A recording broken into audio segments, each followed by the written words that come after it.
we'd like to sincerely thank our Patreon supporters. Those are somewhat natural dunes.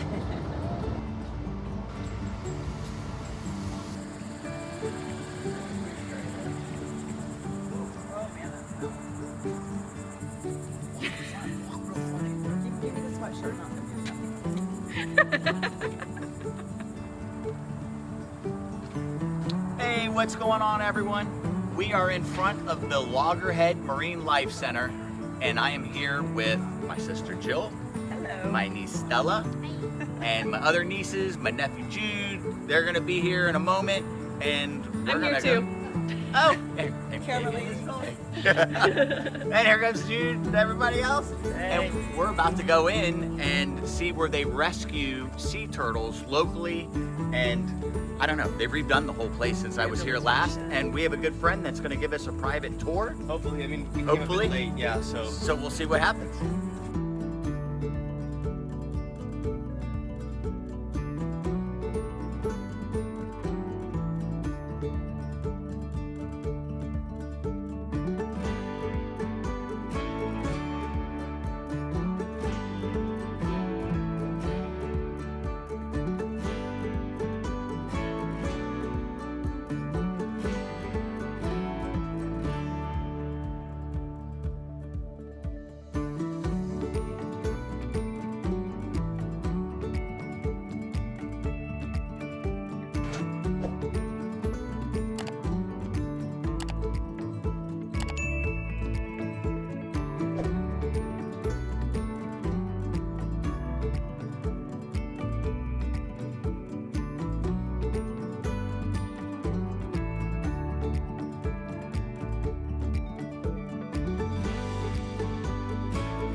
All right, so the tank we're standing in front of right now is more of an estuary type tank. These are gray or mangrove snapper, they're spadefish, there's a young redfish right there swimming by, some grunt, sergeant majors, stingrays. These are all the fish that live in the areas that I grew up fishing as a child. This is actually my favorite area of fish to go fishing, is the estuaries.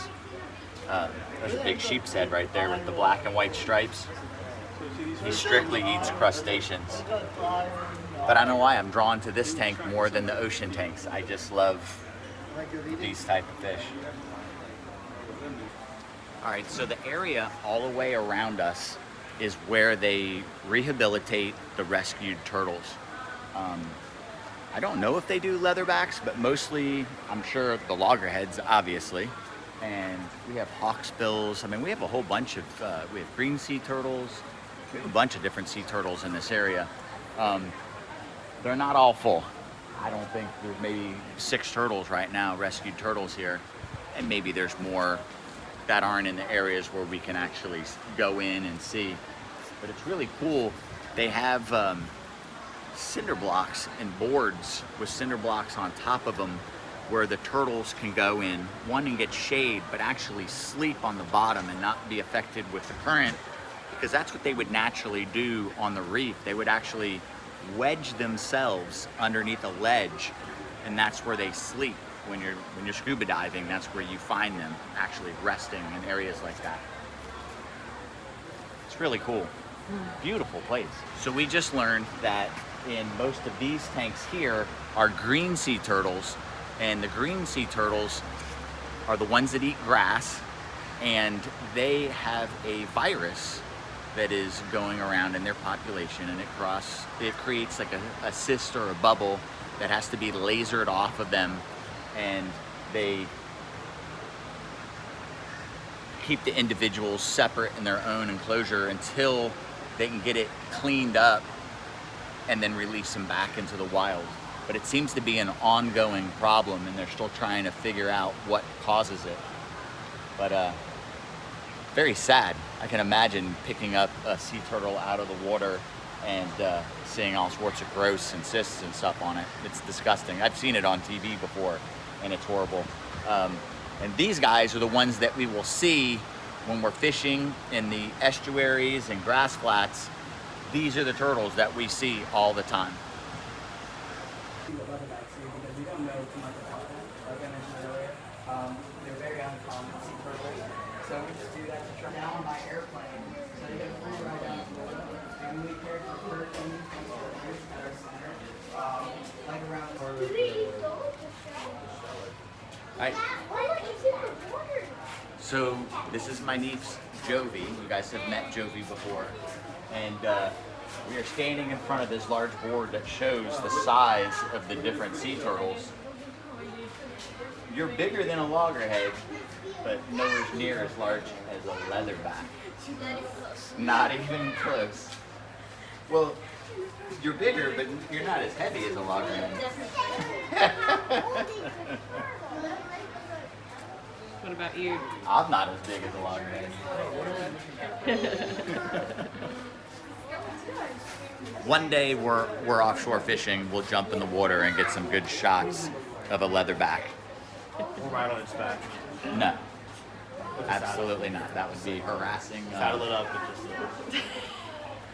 just... We would not allow Jude to do that. Show us, Jude. So I just found this. The inside of a leatherback's mouth looks like one of these sci-fi creatures that, like, in Star Wars or something, like that weird leech. Yeah. That's scary. I'm gonna teach turtle nesting in 1 year along Juno Beach. Oh yeah. In 1 year. Oh, look, they eat sponges. That's gonna be hard for so fun.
All right, guys, so we're gonna finish the video on beautiful Juno Beach. The water is so pretty. I mean, this is summer in Florida. This is what people come and vacation here for, this scenery right here.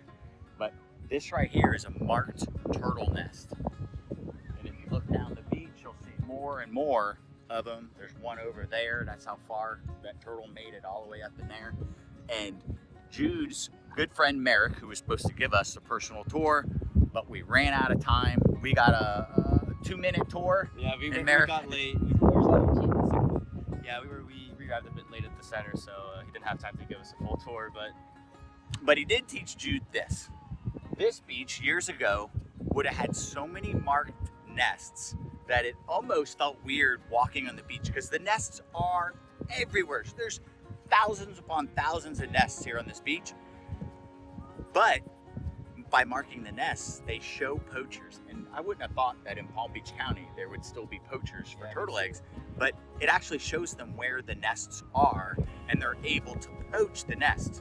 Now, originally they were marking the nests so tourists, young kids, for a perfect example, there's other reasons, but if they want to build a sandcastle and they dig a hole in the beach, they're not digging up a turtle nest. So by marking them, they were stopping humans from damaging the nests, but in turn, they were actually showing the poachers where the nests were. So they've had to cut down on the practice, and now they're GPS marking all the nests. Doesn't stop the tourists. They, I believe, just ask people, maybe the lifeguards ask that the kids don't dig in the sand past the wave break up. They probably stop people from doing that. But it's a beautiful beach. It's amazing thing that they're doing across the way. Oh, that was another note. They're actually, that hole right there is how they're filtering the water. That depression, they're actually using the sand to filter the water that they're pumping across the street to fill those tanks. So they're using filtered seawater. So if there was an algae bloom or something like that coming up the beach, it wouldn't affect their water. It is being filtered by sand. But we're gonna finish the video here. We will do some other stuff with sea turtles in the future. But very cool place, and they're doing a really good thing for these turtles. Thanks for joining us, everyone. Until next time. Thanks for watching, everyone. Please don't forget to like, comment, share, subscribe, and ring the notification bell. See you soon.